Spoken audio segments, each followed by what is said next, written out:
Broke, don't need a 4-heater, but you come 4 feet approach me. I'm summoning focus of Gogeta.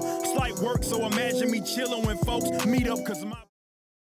Welcome to 3 Count Commentaries. And I gotta tell you, for the first time in a long time, I actually enjoyed an episode of Impact Wrestling. I can't believe it either. I cannot believe, after months of hitting the clock, speeding through these episodes because nothing really happens, there's actually some stuff to talk about here. Not in the first match, though. The first match and first segment. So, Gia Miller and Josh Matthews introduce us to Impact, and they tell us that Emergence is actually tomorrow night. So you got Emergence, SmackDown, Glory by Honor, Rampage, all in one night. That is a stacked Friday show. And because I typically follow Ring of Honor and Impact, I'm going to have to find time to watch all of that shit. And there's another Ring of Honor show on Saturday night. Another Ring of Honor pay-per-view on Saturday night. So that means I have to watch SummerSlam and Ring of Honor. And then I have to watch TakeOver. Fuck. I'm going to be burnt out, dog. I'm going to be burnt out. But I skipped a lot of episodes of Ring of Honor TV because they were doing the women's tournament, and I was figuring nobody cared because I didn't care. So I gotta do the pay-per-views. Plus, there's going to be Vincent and Taven in the cage. So I got to do it.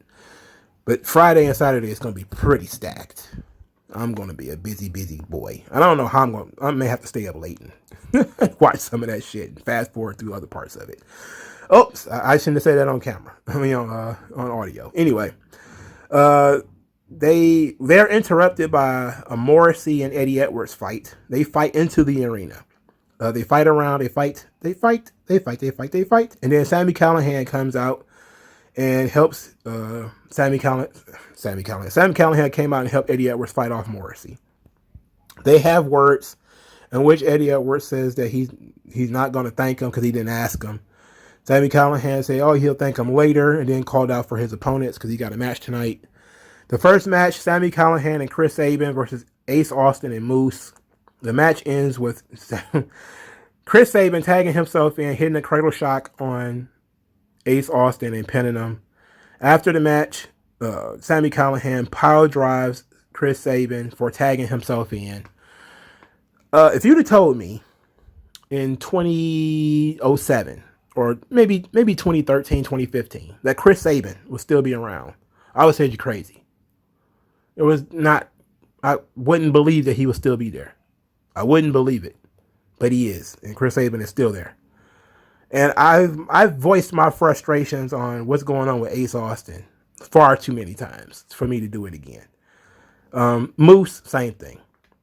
They just don't see anything in these guys. And it's very difficult for me to respect what Impact is doing when they're not even attempting to do the right thing here. So Callihan later in the show says that Omega is out of the picture, so he did what he said he was going to do, even though he had nothing to do with it. Eddie Edwards then interrupted and says that he didn't need his help, didn't want his help, and that this should never happen again. He also, Sami Callihan, said that him and Chris Sabin were tag team partners. They weren't friends, and just like him and Eddie Edwards aren't friends. So he pile drived Chris Sabin after the match because they're not friends, and he didn't see any reason why he shouldn't. And because I think they're going to be opponents on the pay-per-view. It's a fatal 4-way number one contenders match. And it's the same people it always is. That's the one good thing about Brian Myers being a number one contender, because at least it's new. The Good Brothers, they bragged about beating up John Moxley. Then said, G.O.D., if you guys really want to step to us, it ain't really worth it. It ain't really worth it. But says that, then Gallows says that Impact was put on the map by the Monsters Ball match. But now there's two monsters, and they're going to have themselves a ball. Then he says the Dangly Daddy, Doc Gallows, versus the Monster of All Japan, Joe Doring. And so they had that match. Let's talk about that match. That match was the main event of the show. Joe Doring versus Doc Gallows. So it was like a kaiju fight. And it legitimately was. The big spot of the match, of course. Well, before we get into the big spot of the match, Joe Doring came out wearing some type of animal on his head. I don't know what animal it was. Was it a weasel? Was it an otter? I don't know. But at a glance, because I wasn't really paying that close attention to what he was wearing, I noticed, I thought he was wearing like one of those George Washington wigs. You know, with the curls and shit. The white thing with the curls. That's what I thought he was wearing. And then I was like, what? I had to look closer, and I was like, that seems like it might have a face to it. I don't know, man. I don't know. I'm like, what you trying to tell me here? I get it. You're like a hunter, or, you know, okay. Anyway, the big spot of the match was a sky high. They fought outside the ring. They fought up the ramp. Then he did a sky high gallows on the stage, and they plunged through the stage, and it was like they fell on cardboard. And they were in that hole seemingly forever. They basically did the ECW Taz Bam Bam Bigelow spot, where they climb out of the hole. There's all these officials and everybody trying to help them. And Gallows climbs out of the hole, and he's doing the Wounded Warrior crawl to the ring. And then you get Doring. He slowly but surely crawls out of the hole, and he's standing up, and he's pushing people aside. They both pushing people aside. Gallows gets into the ring, but he can't really stand. Doring is lumbering, still selling the effects of getting sky high through the thing. They do a little exchange. Then Gallows is trying to do something off the top rope, and then he gets clotheslined. He like jumps into a lariat and gets pinned. Joe Doring wins. And Doring has a incredible mean face. Like his mean face is great. This match wasn't great though. They should have been counted out. The match should have been thrown out. I don't see why they just let the guys sit in the hole for like 4 minutes, and then they get to continue the match. I don't know. Maybe the match was no disqualification. If it did, I didn't see anybody hit anybody with a weapon. You know, was there must be a winner? Was the referee's discretion? I mean, I don't know. I do like the callback to ECW though, with the crawling, and they actually took a big bump. You know, it wasn't a huge bump because they didn't go like off the ramp. It was just kind of like level. They just kind of boop, and that was it. But I appreciated that they tried to sell it, because that's more than most people would have done in today's modern wrestling. They're two big dudes who are trying to sell, trying to get over that this is a kaiju fight. And while I didn't particularly think it was great, I think that big spot was fine. I didn't like that they didn't get counted out or disqualified or anything like that. But I thought the finish was pretty cool, because I think Doring's finish is a lariat, and basically Gallows jumped into it. So that was perfectly fine. Let's go back to the beginning of the show. You got Mahabali Shera losing to Matt Cardona with a second rope radio silence. So Shera has been under contract for how many years? 9, I think. Wasn't he there for Reign of King? Wasn't Reign of King like a 2011, 2012 or something like that? He has been under contract to Impact for a long time. This was probably one of the better matches I've seen him in, if we're being honest. And that's saying something. It's actually saying something about Matt Cardona too. Cardona is also deceptively big. I didn't notice how really big he was until he went to GCW, and I saw him stand next to like, what's that, Gage, Nick Gage. But Matt Cardona is deceptively big. He's kind of a big dude. But the match meant nothing, of course. Chelsea Green ended up slapping Rohit because he kept interfering in the match. Now they're going to have a tag team match where it's going to be Rohit and Shera versus Matt Cardona and Chelsea Green. Because Impact. I know you're probably confused, but Impact is the reason. Impact is the reason why, you know, Chelsea Green with one arm is going to wrestle a man. Because Impact. So we got this absolutely hilarious Madison Rayne, Johnny Swinger, Tennille Dashwood, Caleb with a K segment. I'm going to try to summarize the Madison Rayne, Tennille Dashwood stuff so I can talk about Johnny Swinger. So Tennille Dashwood basically said she found her perfect partner. It was Madison Rayne the whole time. And her and Madison Rayne were tag team partners a year ago. It didn't really work out, but now they found each other again, so everything is great. Then we get Scott D'Amore, Caleb with a K, and Johnny Swinger. Caleb with a K was mad because Scott D'Amore pretty much beat him up or had him beat up. So he had this big problem. So Johnny Swinger then said, you got bowled out by the barking guy from Team Canada. To which Caleb started doing like all these corny ass things like you're unfollowed. And then Swinger would say, ham and egg or scramble, daddy. Then Caleb says something else stupid, like he's canceled or something like that. And then he says, go watch Baba's backside, young boy. Go watch Baba's. Holy shit. Swinger is hilarious. He told him to go wash Baba's backside, young boy. So Caleb says something else. And then he says, I will go there and put your face in the toilet like Dickie Slater, daddy. Just Johnny Swinger makes everything better. He is so good. He is so good. He's so much fun. Johnny Swinger is fun as fuck. And without question, he's probably the best. He's the best thing on this show. Second best thing on this show, Josh Alexander is talking to Gia Miller.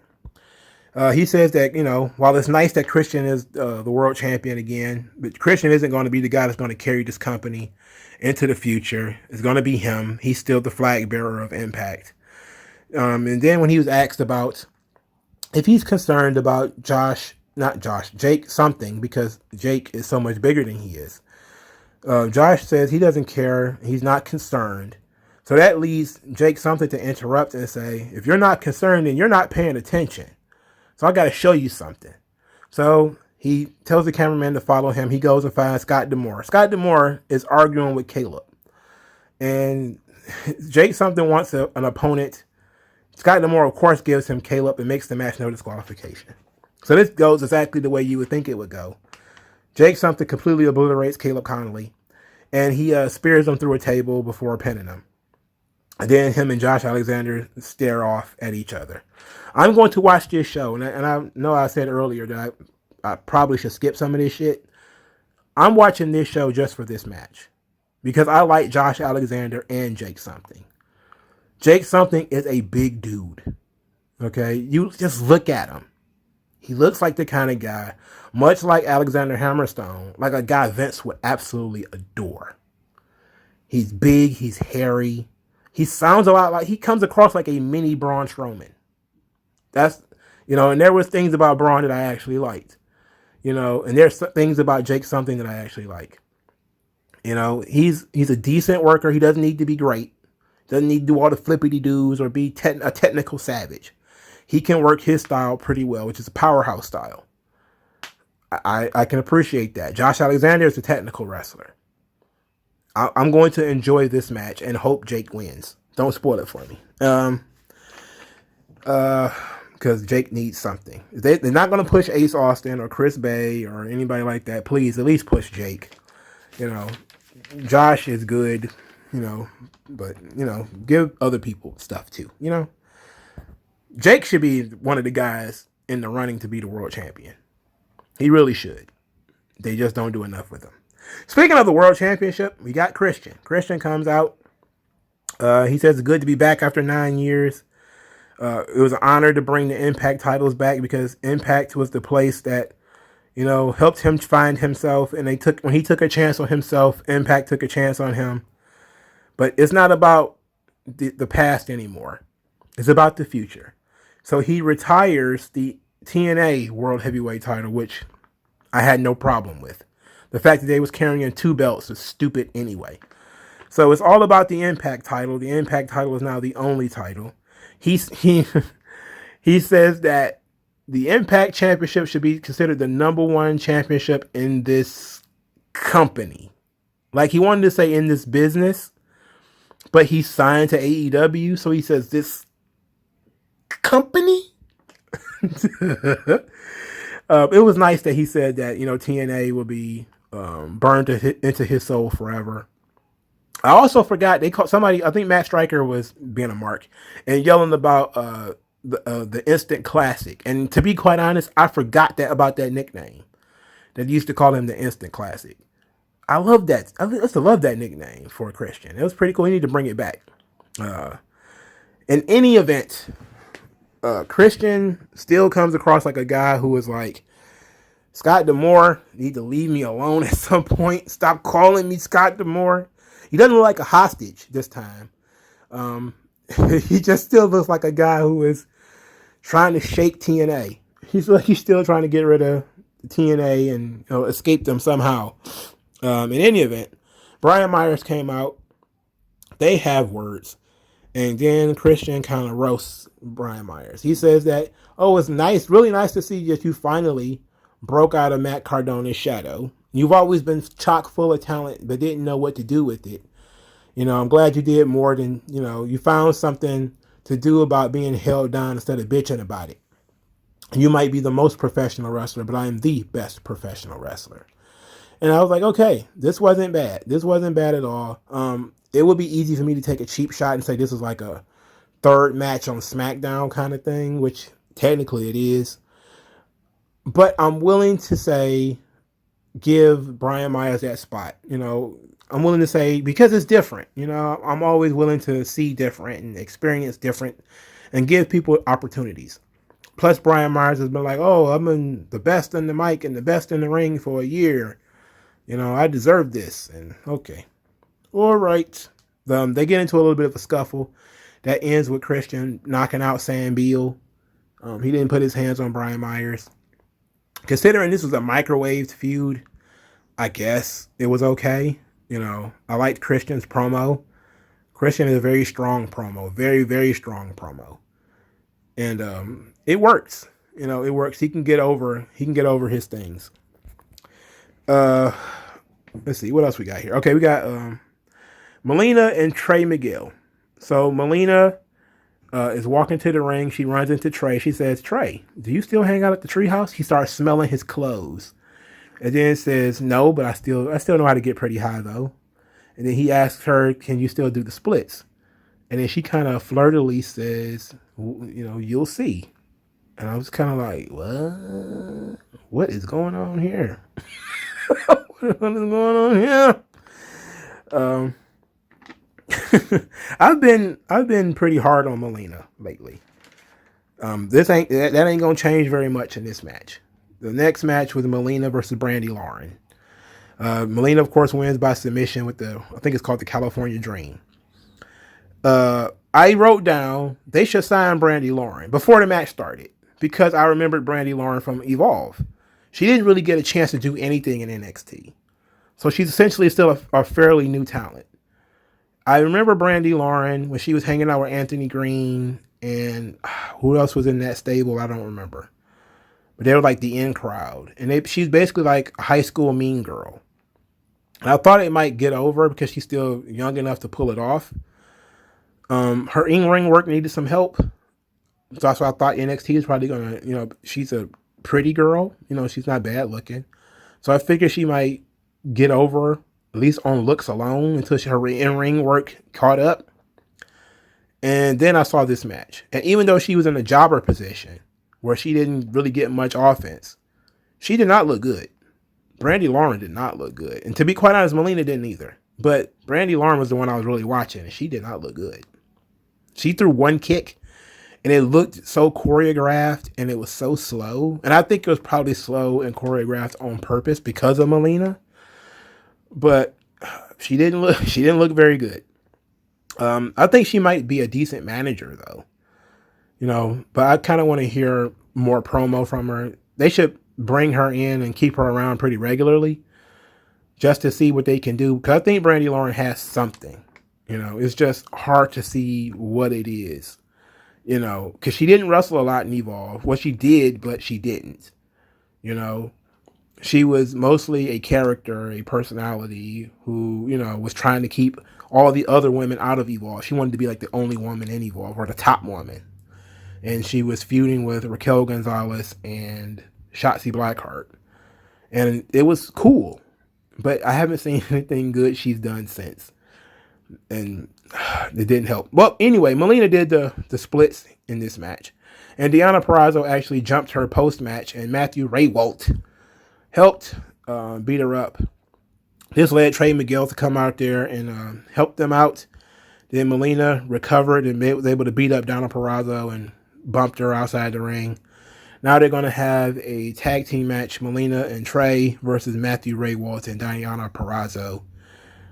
All right. I don't know why Matthew Raywalt is being treated like he's the top star where he only wrestles on the Impact Plus events. like he's one of the biggest stars of all time in the business or something. John Skyler was basically lying about how there's no shock that he beat Matt Cardona because he was a better man, and Rohit didn't really do anything. This was all interrupted by Juice Robinson being howling on the ground and David Finlay calling for help. They went over Jordan Grace winning the powerlifting competition, which was actually pretty dope. They didn't say, she won state and national in powerlifting. That was actually pretty cool, and it was pretty dope for them to go through it and, highlight that. And that she's now, I guess, professional powerlifter. And maybe they'll introduce that into her gimmick. I know she's kind of been bringing that into her gimmick, especially when she was doing Little Mama Pump and all that kind of stuff. But they probably need to lean into it maybe a little bit more, make her like a Mark Henry, World's Strongest Woman kind of thing, where she's like bending pans and shit. like let's do it. If you're gonna go there, man, go there. Go all the way in. But I actually enjoyed more on this show than usual. But so what do you guys think about this? Like this video, share this video, subscribe to the channel, donate to the channel, and I'll talk to you guys later, man. Peace. Skin tone, so why attach yourself and piggyback the wealth you didn't earn or lack yourself? I'm telling you to own up to your own success and failures. It's a reason why these sleazy